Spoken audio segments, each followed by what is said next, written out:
Yes sir. Sir dance ಬಗ್ಗೆ ಮಾತಾಡಿದ್ರು. ನನ್ನ ಲಿಸ್ಟಲ್ಲಿ ಒಂದು ಇತ್ತದು. ಈಗ ನಾರ್ಮಲಾಗಿ ಇಂಡಸ್ಟ್ರಿ ಅಂದ ತಕ್ಷಣ ಹಾಲಿವುಡ್ಡು, ಸ್ಯಾಂಡಲ್ವುಡ್ಡು ಅಂತಂದರೆ, ಅಥವಾ ಬಾಲಿವುಡ್ಡು ಸ್ಯಾಂಡಲ್ವುಡ್ಡು ಅಂತಂದರೆ ಅಲ್ಲೊಂದಷ್ಟು ಜನ ಬರ್ತಾರೆ. ಸ್ಯಾಂಡಲ್ವುಡ್ಡಿಂದ ಅಪ್ಪು ಸರ್ ನಿಂತ್ಕೋತಾರೆ. ಯೂಟ್ಯೂಬಲ್ಲಿ ಆಗೋದು ಇದು. ವರ್ಸಸ್ ಅಂತ ಹೊಡೆದ್ರೆ ಅಪ್ಪು ಸರ್ ಇಂಡಸ್ಟ್ರಿಯಿಂದ ಇರ್ತಾರೆ. ಬಾಲಿವುಡ್ಡಲ್ಲಿ ಋತಿಕ್ ರೋಷನ್ ಒಂದಷ್ಟು ಜನ ಇರ್ತಾರೆ. ಟಾಲಿವುಡ್ ಅಂತ ಹೊಡೆದ್ರೆ ಒಂದಷ್ಟು ಜನ ಬರ್ತಾರೆ. ನಮ್ಮಲ್ಲಿ ಮಾತ್ರ ಅಪ್ಪು ಸರ್ ಇರೋದು ಇವತ್ತಿಗೂ. ನೀವು ತೆಲುಗು ಹತ್ರ ಹೋದರೆ ಅಲ್ಲಿ ಅಲ್ಲು ಅರ್ಜುನ್ ಯಾರು ಬರ್ತಾರೆ. ನಮ್ಮಲ್ಲಿ ಅಪ್ಪು ಸರ್ ಇವತ್ತಿಗೂ. ಯೂಟ್ಯೂಬಲ್ಲಿ ನಾವೇನೋ ಸುಮ್ಮನೆ ಸರ್ಚ್ ಮಾಡಿದ್ರೆ ಯಾರು ಸ್ಟ್ರಾಂಗರ್ ಡ್ಯಾನ್ಸಲ್ಲಿ ಅಂತೇಳಿ. ಸೊ ಇದನ್ನೇನು ಕೇಳ್ತಿದ್ದೀನಿ ಅಂದರೆ, ಹೊರಗಡೆ ಆಡಿಯನ್ಸು ನನ್ನೂ ಸೇರಿಸಿ ಡ್ಯಾನ್ಸ್ ವಿಚಾರದಲ್ಲಿ ನಾವು ಕಾಂಪ್ರಮೈಸ್ ಆಗಲ್ಲ ಸರ್.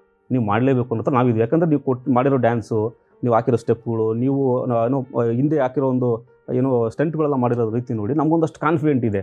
ಸೊ ಡ್ಯಾನ್ಸ್ ವಿಚಾರದಲ್ಲಿ ನಾವು ಎಷ್ಟು ಖುಷಿ ಆಗ್ಬೋದು ಸಿನಿಮಾದಲ್ಲಿ.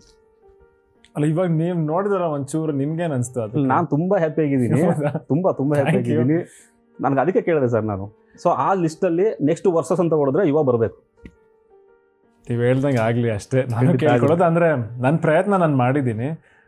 ಮೋಹನ್ ಮಾಸ್ತರು ಕೊರಿಯೋಗ್ರಾಫರು ಸಖತ್ ಟ್ರೈನ್ ಮಾಡಿದ್ರು ನನ್ನ. ಆ್ಯಂಡ್ ನನ್ನ ಬಾಡಿ ಲ್ಯಾಂಗ್ವೇಜ್ಗೆ ಸೂಟ್ ಆಗುವಂಥ ಮೂವ್ಮೆಂಟ್ಸ್ನ ಕರೆಕ್ಟಾಗಿ ಪ್ರಾಕ್ಟೀಸ್ ಮಾಡಿ ಪಿಕ್ ಮಾಡಿ ಸಾಂಗಲ್ಲಿ ಮಾಡಿದ್ದೀವಿ. ಆ್ಯಂಡ್ ನೀವು ಸಾಂಗಲ್ಲಿ ನೋಡೋದು ಒಂದು 2-3 ಬಿಟ್ ನೋಡಿದ್ದೀರಾ. ಆ್ಯಂಡ್ ಇಡೀ ಫುಲ್ ಸಾಂಗಲ್ಲಿ ಡ್ಯಾನ್ಸ್ ಇದೆ. ಅಂದರೆ ನಾನು ಹೇಳೋದಕ್ಕಿಂತ ನೆಕ್ಸ್ಟ್ ನೀವೇನು ಹೇಳ್ತೀರಾ ಅಂತಲೇ ಮತ್ತೆ ನಾನು ಕೇಳಬೇಕಷ್ಟೇ.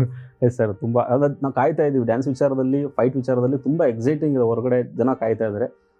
ಆನಂದ್ ಸರ್, ನಿಮ್ಮ ಸಿನಿಮಾಗಳನ್ನ ನಾವು ಗಮನಿಸ್ತಾ ಬಂದಾಗ, ನಿಮ್ಮ ಸಿನಿಮಾ ಫ್ಯಾಮಿಲಿ ಎಂಟರ್ಟೈನ್ಮೆಂಟ್ ಬಿಟ್ಟು ಆಚೆ ಹೋಗೋದೇ ಇಲ್ಲ. ಅಲ್ಲಿ ಏನೋ ಒಂದು ಫ್ಯಾಮಿಲಿ ಎಂಟರ್ಟೈನ್ಮೆಂಟ್ ಇರುತ್ತೆ, ತಂದೆ ತಾಯಿ ಸಂಬಂಧಗಳ ಬಗ್ಗೆ ಹೇಳ್ತೀವಿ, ಜೊತೆಗೆ ಅಲ್ಲೊಂದು ತಂದೆ ಬಗ್ಗೆ ಮಾತಾಡುವಂಥ ಸ್ಟ್ರಾಂಗ್ ಆಗಿರುತ್ತೆ. ಎಲ್ಲೋ ಇದ್ದರೂ ಕೂಡ ಅದು ಎಲ್ಲೋ ನಿಮಗೆ ಒಂದು ಪರ್ಸ್ನಲಾಗಿ ಕನೆಕ್ಟ್ ಆಗಿರುವಂಥ ವಿಚಾರ. ಅದು ಯಾವ ಮೂಮೆಂಟಲ್ಲಿ ನಿಮ್ಗೆ ಆ ಥರ ಅನಿಸುತ್ತೆ, ಅಥವಾ ನಾವು ಒಂದು ತಂದೆದು ಹೇಳಲೇಬೇಕು ಅನ್ನೋದ?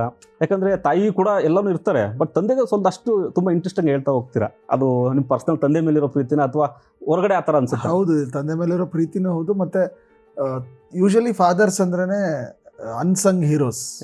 ಅವ್ರ ಬಗ್ಗೆ ಯಾರು ಅಂದರೆ ಅವ್ನ ಕರ್ತವ್ಯ, ಅವ್ನ ಕೆಲಸ ಅವ್ನು ಮಾಡಬೇಕು. ಅದು ಹೆಂಗಾಗ್ಬಿಡುತ್ತೆ ಅಂದರೆ, ಸಮಾಜಕ್ಕೋಸ್ಕರ ನಾವು ಮಾಡಬೇಕು, ಅದು ನಮ್ಮ ಕರ್ತವ್ಯ ಅನ್ನಂಗೆ ಆಗ್ಬಿಡುತ್ತೆ. ಅದು ಮಾಡಿರೋದ್ರ ವ್ಯಾಲ್ಯೂನ ಸುಮಾರು ಕಡೆ ಅದು ಯಾರೂ ಹೇಳಲ್ಲ. ಸೊ ನನಗನ್ಸಿದ್ದು. ಆಮೇಲೆ ಇನ್ನೊಂದು ಮೇಜರ್ ನಿಮಗೆ ಸ್ಕ್ರೀನಲ್ಲಿ ಬೇಕಾಗಿರೋದು ಕಾನ್ಫ್ಲಿಕ್ಟ್ಸ್. ಸೊ ಯಾವತ್ತು ಕಾನ್ಫ್ಲಿಕ್ಟ್ ತಾಯಿ ಜೊತೆ ಇರೋದೇ ಇಲ್ಲ. ಹೌದು. ಯಾಕಂದರೆ ನಾವೇನೇ ಮಾತಾಡೋರು ತಾಯೇ ಸುಮ್ಮನೆ ಆಗ್ಬಿಡ್ತಾಳೆ. ತಂದೆ ಜೊತೆ ಹಂಗಾಗಲ್ಲ, ಕಾನ್ಫ್ಲಿಕ್ಟ್ ಇದ್ದೇ ಇರುತ್ತೆ. ಸೊ ಅದು ಸ್ಕ್ರೀನ್ಗೆ ಅದೇ ತಾನೇ ಮಜಾ. ಈಗ ತಾಯಿ ಮಗ ಕಾನ್ಫ್ಲಿಕ್ಟ್ ತೋರಿಸಿದ್ರೆ ಯಾರೂ ಒಪ್ಪಲ್ಲ. ಯಾಕಂದ್ರೆ ತಾಯಿ ಕ್ಷಮೆಯಾದರಿತ್ರಿ, ಅವಳು ಕ್ಷಮಿಸ್ಬಿಡ್ತಾಳೆ. ತಂದೆದಂಗೆ ಆಗಲ್ಲ, ಒಂದು ವಾದ ನಡೆಯುತ್ತೆ, ರೀಚ್ ಆಗಕ್ಕಾಗಲ್ಲ ನಾವು. ಆ ಕಾನ್ಫ್ಲಿಕ್ಟ್ ಮಜಾ ಅನಿಸ್ತು ನನಗೆ ಇದರಲ್ಲಿ. ಈಗ ನೋಡಿ, ನೀವು ರಾಮಾಚಾರ್ಯಲ್ಲಿ ನೋಡಿದ್ರೆ ಮಿಸ್ಅಂಡರ್ಸ್ಟ್ಯಾಂಡಿಂಗ್ ಆಫ್ ಫಾದರ್ಸ್ ಅಂತ ತೋರಿಸಿದ್ದೀವಿ. ರಾಜ್ಕುಮಾರ್ ಅಲ್ಲಿ ನೋಡಿದ್ರೆ ವ್ಯಾಲ್ಯೂ ಆಫ್ ಫಾದರ್ ತೋರಿಸಿದ್ದೀವಿ. ರಾಘವೇಂದ್ರ ಸ್ಟೋರ್ಸಲ್ಲಿ ನೋಡಿದ್ರೆ ತಂದೆಯ ಒಂದು ಇಂಟ್ರೋವರ್ಟ್ ನೇಚರ್, ಹೇಳ್ಕೊಳ್ಳದೆ ಮಾಡೋವಂಥ ನೇಚರ್ ತೋರಿಸಿದ್ದೀವಿ. ಇದರಲ್ಲಿ ತಂದೆಯ ಕಾನ್ಫ್ಲಿಕ್ಟ್ ತೋರಿಸಿದ್ದೀವಿ.